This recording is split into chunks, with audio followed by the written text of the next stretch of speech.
Hello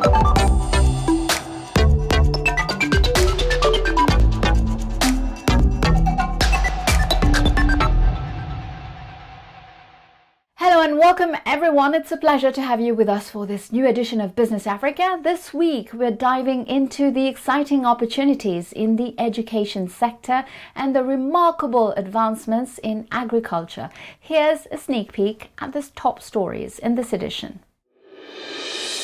Producing, processing and ensuring food self-sufficiency, what started as a vision is now a reality for Okapi agro-business in eastern Congo.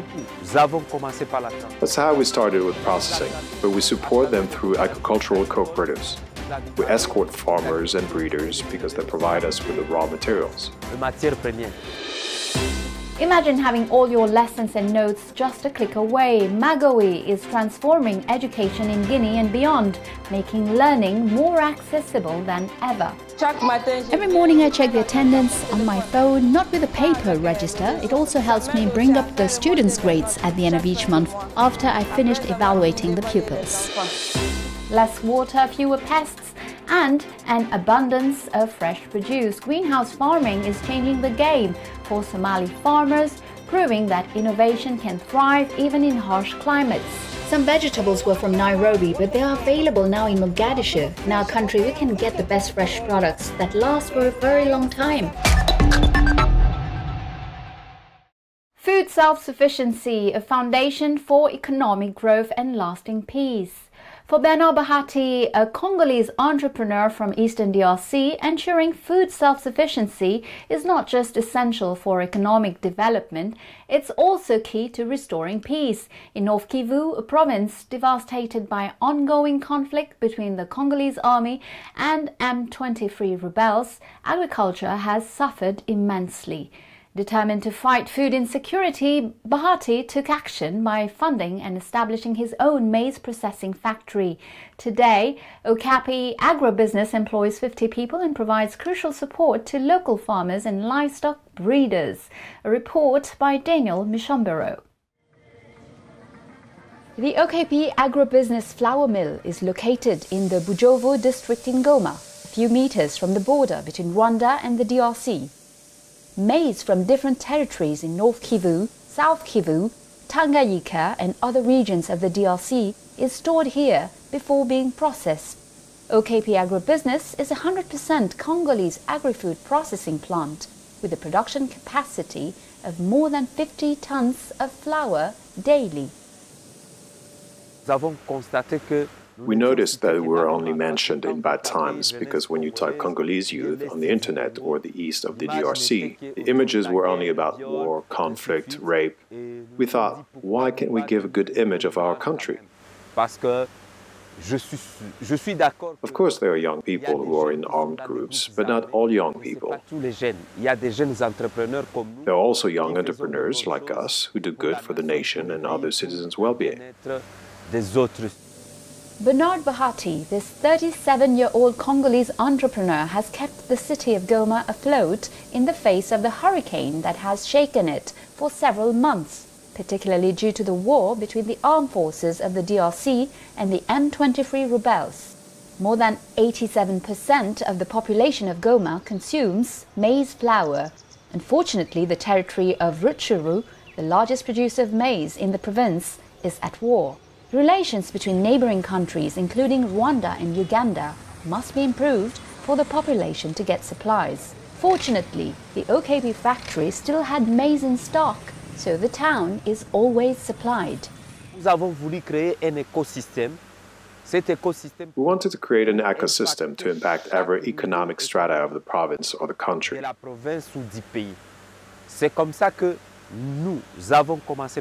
That's how we started with processing, but we support them through agricultural cooperatives. We escort farmers and breeders because they provide us with the raw materials. We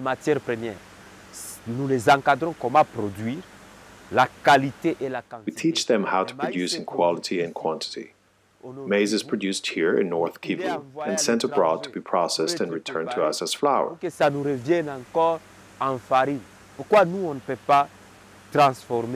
Why can't we process this maize here at home and sell it at an affordable price to the population? So we decided to start with something. The incidence of poverty in the DRC averages 80%, and the unemployment rate is 84%. But what is notable is that this company employs more than 50 young Congolese. Its agricultural and veterinary engineers train farmers and breeders in the methods to be used for better production. Jean Moulumé is one of these trainers, an agricultural engineer who enjoys his work and dreams big. A year ago, I didn't have a plot of land.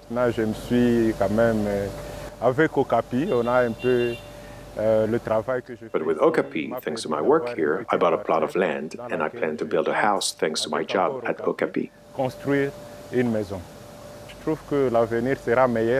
With this job, I feel that my children's future will be better. Before, my wife did not have a job and stayed at home, but now she can afford to have an occupation thanks to what I earn here at Okapi Agribusiness. Some farmers in the region, such as Elian Muchindi, who have benefited from the support of OKP's team, are producing both in quality and quantity.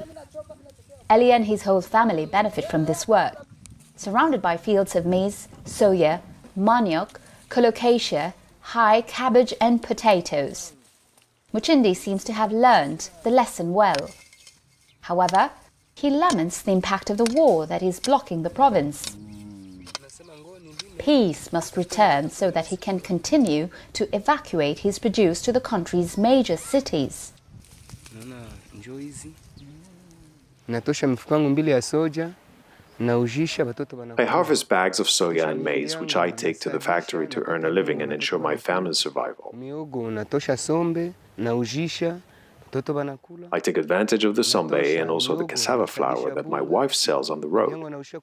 We eat and live very well here as far as food is concerned, but we are afraid of the war because many people have fled this village. I wish the war would end immediately so we can continue cultivating and enjoying our fields. If the war ends, we can return to our old life. According to Bernard Bahati, the first phase of the OKP agribusiness project, which focuses on maize flour, cost $1,467,000. The second phase is planned to manufacture soft drinks and frozen potatoes. It will require an additional investment of $2.5 million. The overall project, including packaging, preservation and trade towards other cities in the country, is valued at $7 million. An example of entrepreneurial courage and a demonstration that food security could soon be within reach in eastern Congo. Gabon is facing a tough financial crisis. Rating agency Fitch has downgraded the country, once again pushing it deeper into junk bond status. This setback follows the World Bank's decision to suspend payments over $27 million in arrears. Since the military coup 2 years ago, the OPEC member nation has ramped up government spending. However, it now faces a looming challenge, a $700 million Eurobond maturing in June.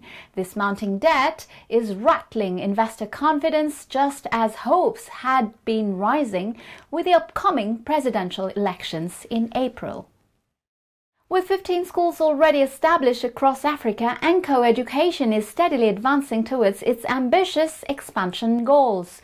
The South Africa-based private education network, co-founded by Cameroonian financier Cyril Konchu, plans to open 30 additional schools in at least 20 African countries over the next 5 years. A recent $24 million fundraising boost brings this vision closer to reality. Enko aims to increase student enrollment from 7,000 today to 20,000 by 2029, expanding access to quality education for more young Africans. A digital revolution is transforming education in Africa, bringing new tools to enhance learning. In Guinea, a groundbreaking app now allows students to track their progress both at school and at home.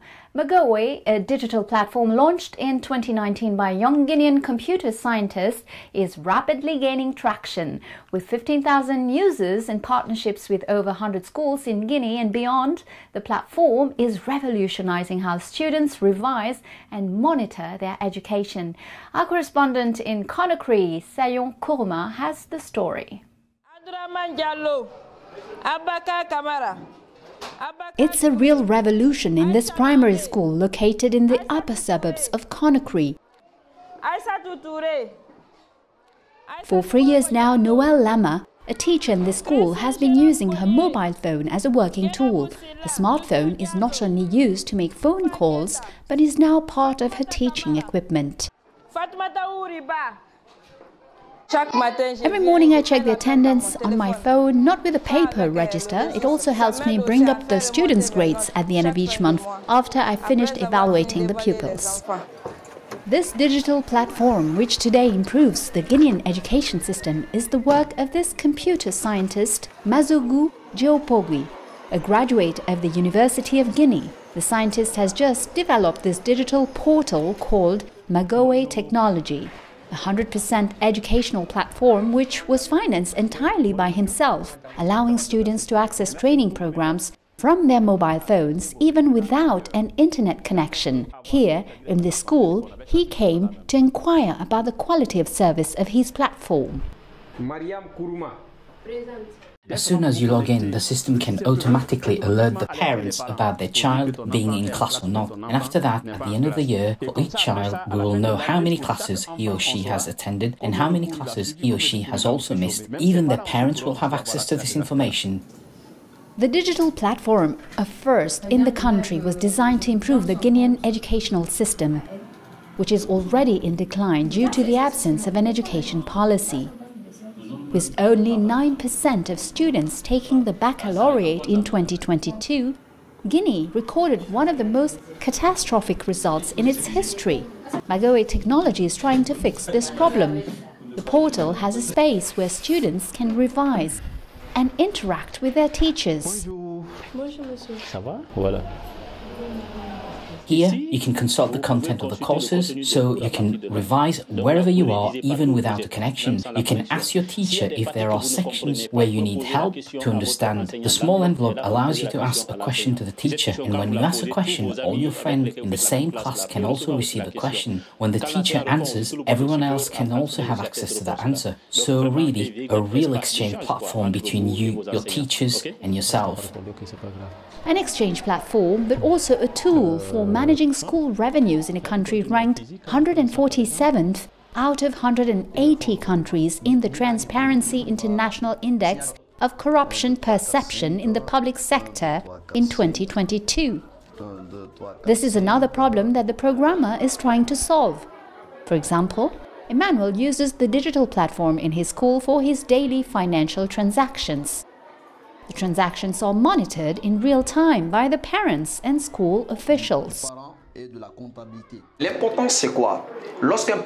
What is important here, when a parent pays the school fee for his child, even if he's not there, he can see the different payments made online. That's why parents are told to download the online application, which is our school, as soon as they register. Whenever you make a financial transaction, you can access all your payments. And it's a success, a great success. A revolutionary idea that now interests several Guinean schools. Now, with a community of already more than 15,000 members, its founder dreams of seeing all Guinean schools using his platform. Here, in this establishment, Mazougou came to present his technology that attracts an average audience of over 20,000 visitors per day. Bonjour, monsieur. Bonjour, mesdames. Good morning, gentlemen, and good morning, ladies. It is currently illusory to think that we can ban children from the telephone. Of course, it can be banned at school, but can we ban it at home? I think not. And we thought, instead of trying to ban telephone from children, we should instead find a way of transforming these telephones into an educational tool. That way, the parent, from his phone, I know you won't like this, will know whether his child has lessons today, whether he went to school, what time he returned to class, what time he went out. And when you do an assessment, the parent doesn't need to ask you how it went.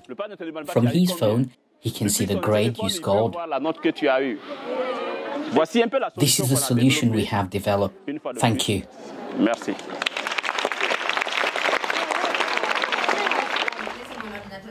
Around 100 schools across the country are using the solution. Countries such as Côte d'Ivoire, the Democratic Republic of Congo, Senegal and Mali are experimenting with it in their education systems. With an estimated annual turnover of over $22,000 annually, Magoe Technology intends to conquer French-speaking Africa by 2030. Its founder also has ambitions to design his smartphone brand to be accessible to all educational functions without an internet connection.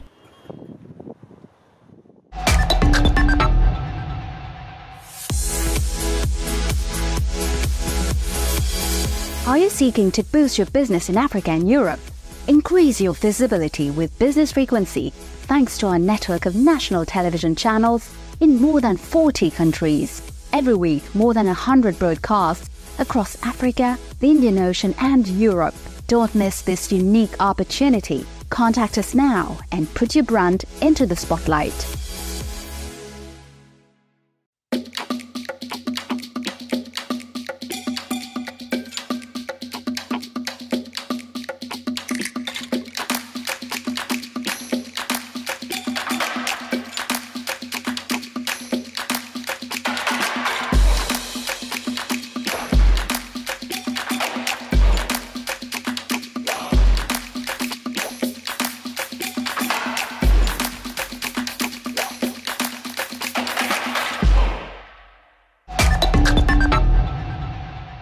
Welcome back to the second part of our show. Central bank interest rates might seem like an abstract concept to many, but they play a crucial role in everyday life, affecting everything from loan costs to economic stability. Recently, South African Central Bank Governor Lesetja Gyanyago warned that the re-election of US President Donald Trump could drive inflation higher, limiting the possibility of lowering rates, in other words, the cost of borrowing money for several African countries. For now, Ghana has chosen to keep its rates steady, while South Africa, Kenya and Egypt are expected to move toward lowering theirs. A new chapter in Africa's industrialization could be unfolding in Tanzania. Currently importing 500,000 computers annually, mostly from China and India, the country now has its sights set on becoming a production hub. The Tanzanian Information and Communication Technology Commission has revealed plans to partner with Indian computer manufacturer Quadgen Wireless Solutions to produce affordable computers locally. This move aims to bridge the digital divide between urban and rural areas, making technology more accessible for all. Côte d'Ivoire is restoring order to its cocoa market. Last month, authorities arrested several local officials and 2 military personnel accused of being involved in a smuggling ring that was trafficking Ivorian cocoa to neighboring countries. With fixed price systems in place in both Côte d'Ivoire and Ghana, the rising prices in Guinea and Liberia have enticed farmers to secretly move their crops across the border for higher profits. Droughts, torrential rains, outdated farming practices and even locust invasions, farming in the Horn of Africa has never been more challenging. For millions of subsistence farmers in Somalia, this has long been the reality. But a new generation is rising to the challenge, equipped with basic knowledge, supplemented by methods and videos found online. They are embracing greenhouse farming. With reduced water needs and fewer pests, greenhouses have become a reliable source of fresh produce. Take a look. Food security in Somalia is an everlasting problem, with millions facing starvation every year. It's mainly due to the erratic weather patterns characterized by heavy floods and severe droughts, but also rudimentary agricultural practices. The outbreak of COVID-19 and locust invasion further compounded an already fragile situation. Amid this escalating situation, young Somalis are now shifting to greenhouse farming to not only boost food production but also earn a living.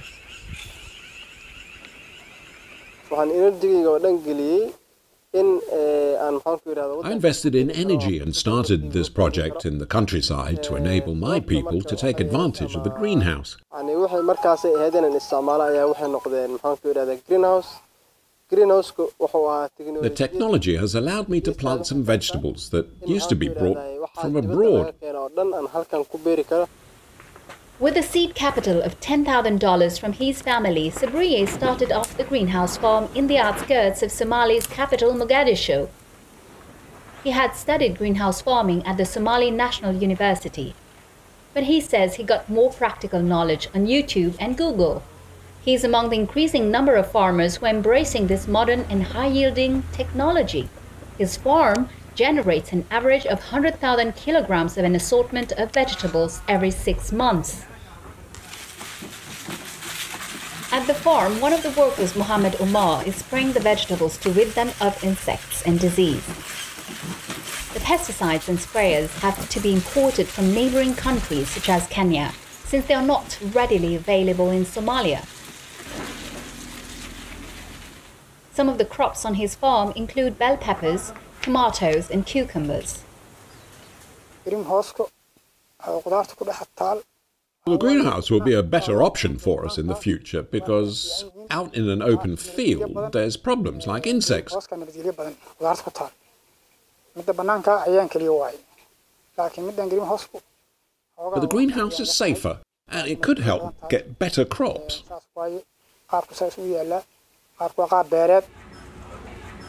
For traders, the greenhouse technologies now ensure fresh and quality produce arriving in the market on time. This is a revolution from the past when most of the fresh vegetables were imported from neighboring Kenya and Ethiopia. A kilogram of tomatoes is sold at $1.2 like imported ones. The local produce sells fast since they are fresh and undamaged.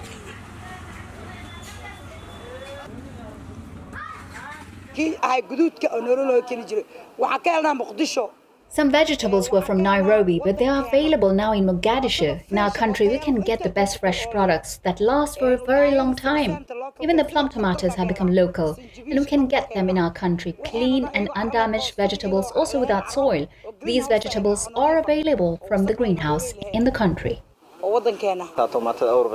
Tomatoes used to be brought from Ethiopia overland and would be quite damaged by the time we got them. But now we get it fresh.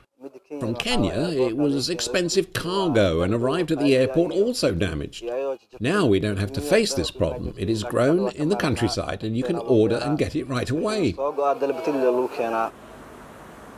Agricultural experts now see the greenhouse technology as one of the most viable options in boosting food production in Somalia, especially in light of adverse climatic conditions.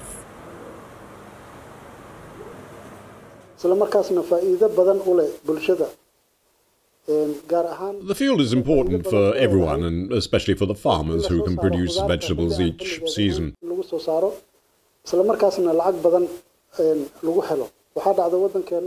have seen in our country, especially in the capital, that tomato production has stopped temporarily, which caused a price hike, and poor people couldn't afford to buy it.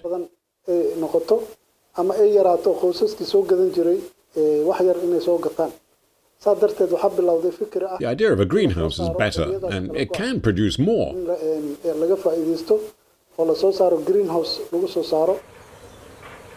With over half of the population facing dire food shortages every year, Somalia is among the most food insecure countries in the world. However, initiatives such as greenhouse technologies can go a long way in alleviating perennial food shortages in the country.